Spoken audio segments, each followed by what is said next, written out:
Sebenarnya bikin burung kenari gacor itu gampang. Banyak yang nanya ke aku, kenari biar rajin bunyi rawatannya gimana sih?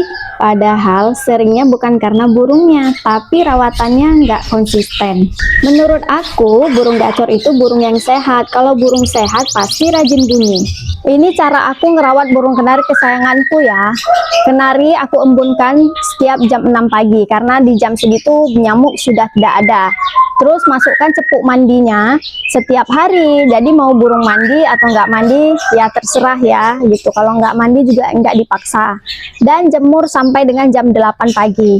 Diumbar minimal seminggu itu 2 kali. Umbaran itu menurut aku sangat penting karena untuk menjaga stamina, mental, stabil birahinya, bikin durasi kicaunya lebih panjang, nafasnya panjang, seperti itu. Dan juga bisa merilis stres ya, jadi burung kalau diumbar itu dia nggak stres. Dan kenarinya ini tidak usah kita usir-usir biar dia terbang-terbang sendiri. Aku jarang banget kasih vitamin penggacor untuk burung karena menurut aku kalau burung sehat pasti akan gacor, pasti akan rajin bunyi sendiri. Paling yang setiap hari aku kasih itu vitamin imunitas. Kalau vitamin fighter di momen-momen tertentu aja sih aku kasihnya, pas kayak mau latberan seperti itu. Tapi kalau untuk lomba, aku belum pernah bawa burung kenari itu ke lomba ya seperti itu karena aku belum cukup kuat mental untuk bawa burung loperku lomba.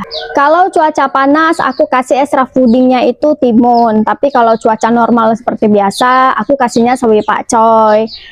Terus apa satu lagi, gambas, terus sawi putih, apel. Tapi kalau apel itu seminggu sekali aja. Air minum wajib diganti setiap hari, terus cepuk makan, cepuk minum, cepuk extra fooding itu wajib banget dibersihin setiap hari dan diganti setiap hari.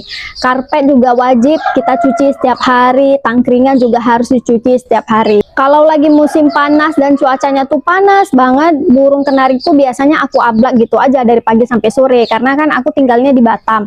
Di Batam itu kalau panasnya tuh panas banget gitu. Kalau pas musim hujan ya burung tuh aku kerodong full.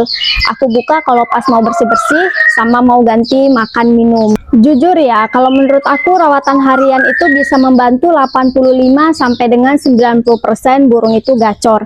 Tapi sisanya kembali lagi ke karakter si burung dan terah si burung. Karena memang ada burung yang udah dirawat maksimal ya, tapi memang hasilnya tuh standar aja gitu. Jadi kalau burung kenari kamu belum gacor, jangan buru-buru ganti vitamin ya. Coba cek dulu rawatan hariannya udah konsisten atau belum. Jadi semoga ya tips ini bermanfaat.